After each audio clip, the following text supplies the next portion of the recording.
Alright, welcome back to our channel. Ito muli sa RP Max Vlog. Mega love shoutout po sa ating lahat mga kaibigan, mga kalingap.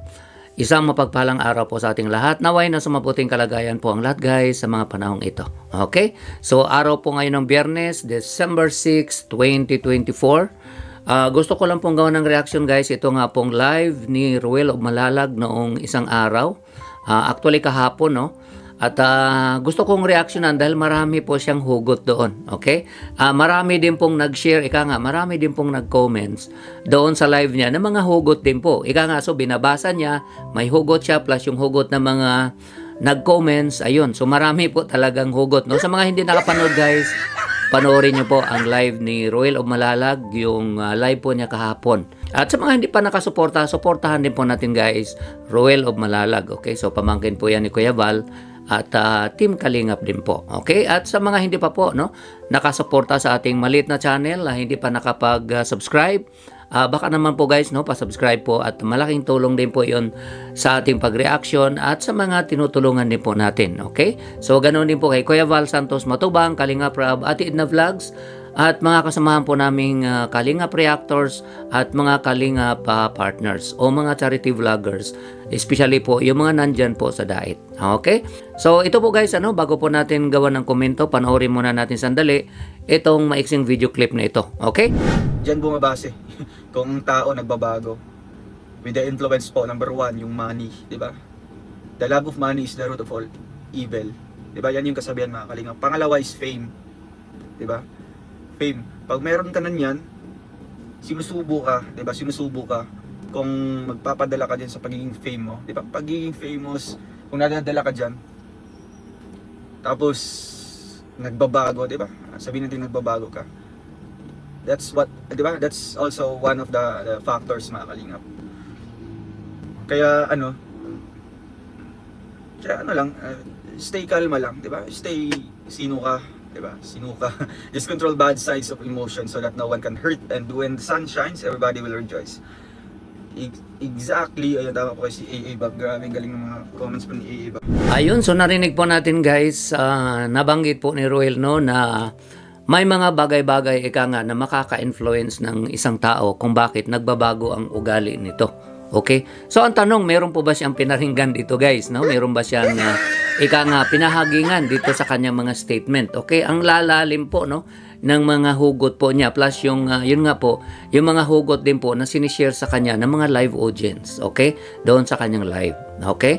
So ngayon, tama po yung agree po ako doon guys. Lahat naman po siguro tayo agree na ang pera po talaga, pagka priority mo na po ang pera, you love money more than people, ay doon ka po talaga magka-problema.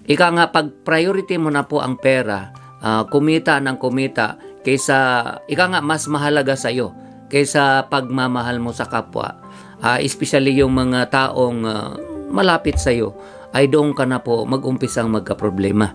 Okay? So, sabi nga po, money is the root of all evil o sa lahat ng kasamaan. Okay?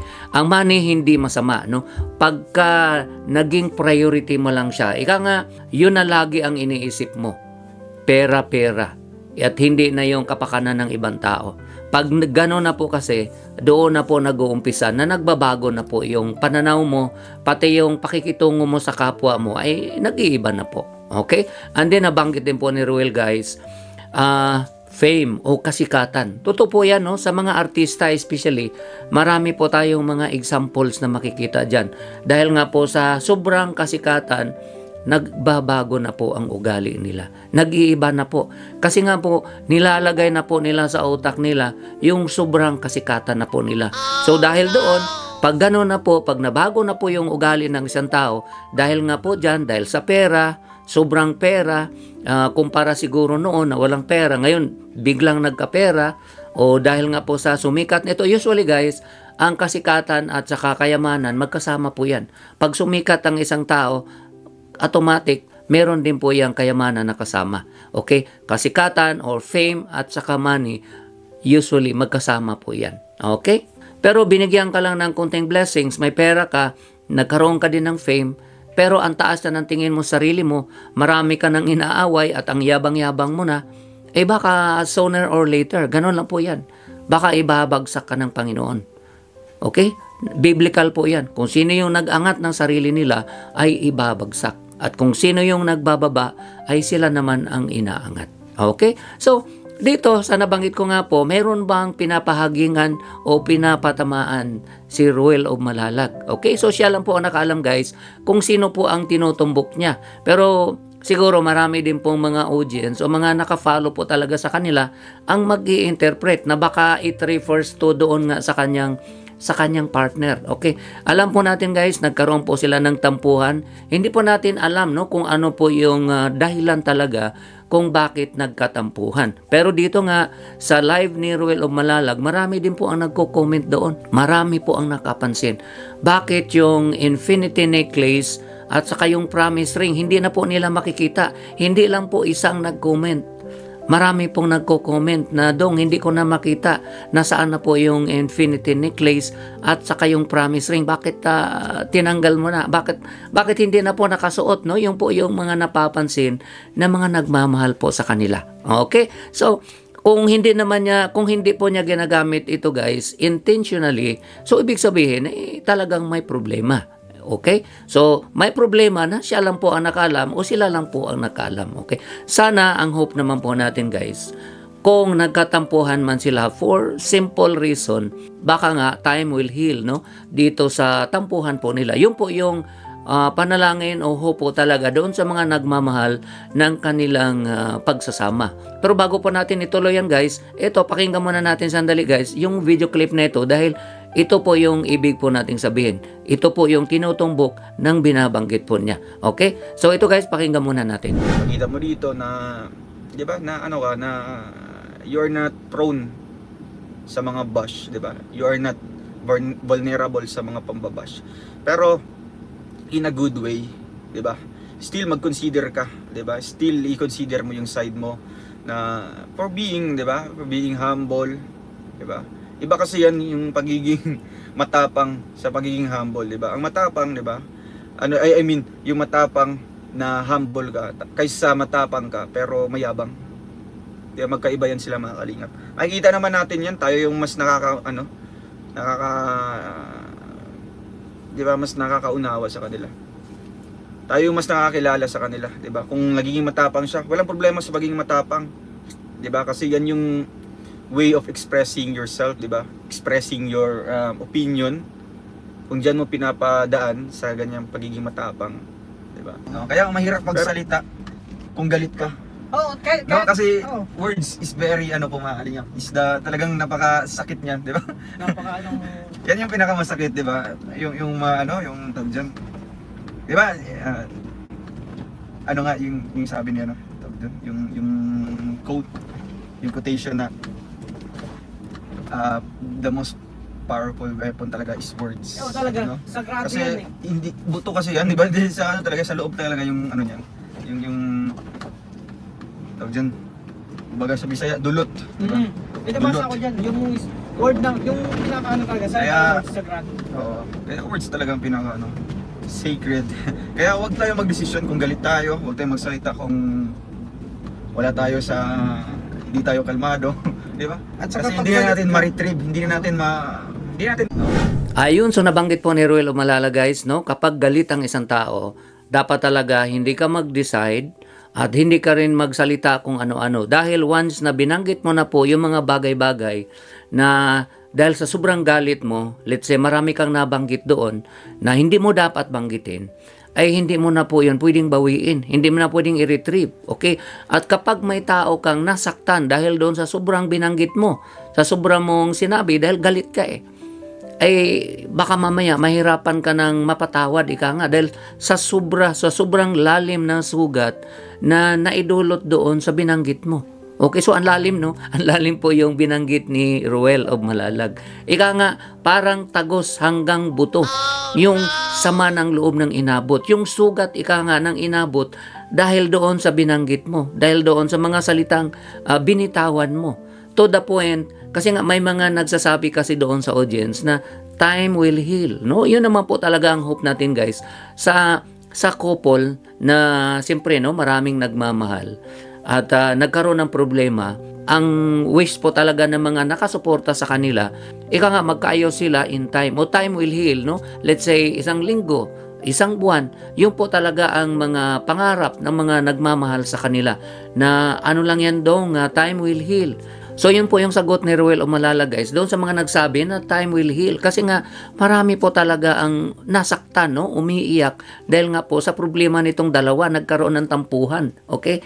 At dito nga nabanggit ni Ruel Umalalag na kung masyado ng malalim, ika nga ang dinulot na sugat doon sa binanggit ng isang tao, ito guys, no, hula-hula lang po natin dahil hindi po natin talaga alam yung problema nila. Sila lang po ang nakakaalam. Pero dahil nga din po sa mga lumalabas din po, no, mga sinasabi nila, ika nga nagkaroon po tayo ng konting idea, no, hindi man full idea.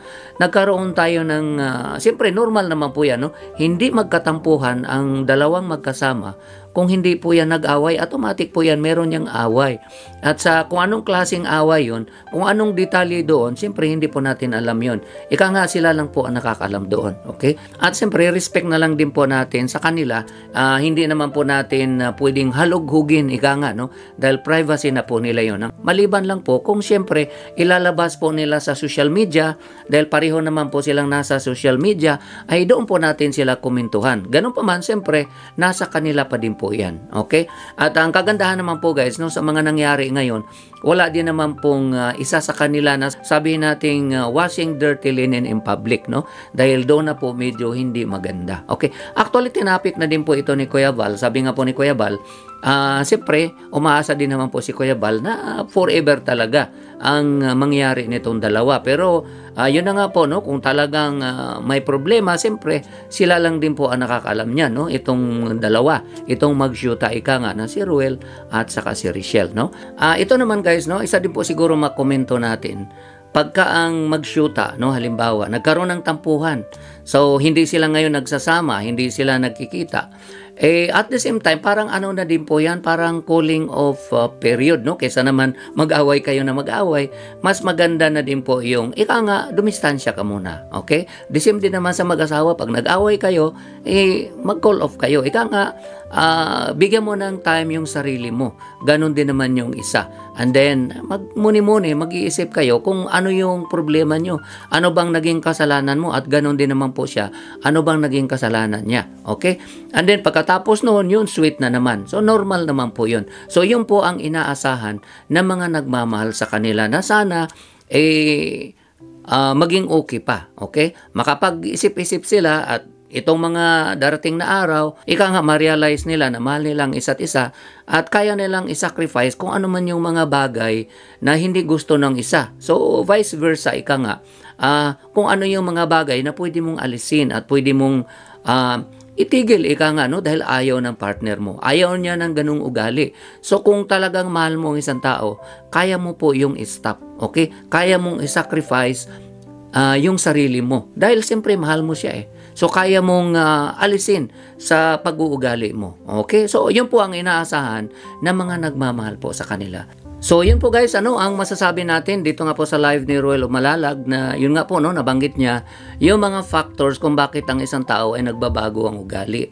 Dahil nga po sa yaman o sa pera and then sa kasikatan. Okay? At paggalit ang isang tao, nabanggit din po ni Ruel guys, no, sa kanyang live, na paggalit ang isang tao ay mag-ingat po sa mga sasabihin dahil kung ano po yung sasabihin mo, hindi mo na po kayang bawiin. Nasaktan kang tao, baka mamaya matagal bago maghilom ika nga yung sugat.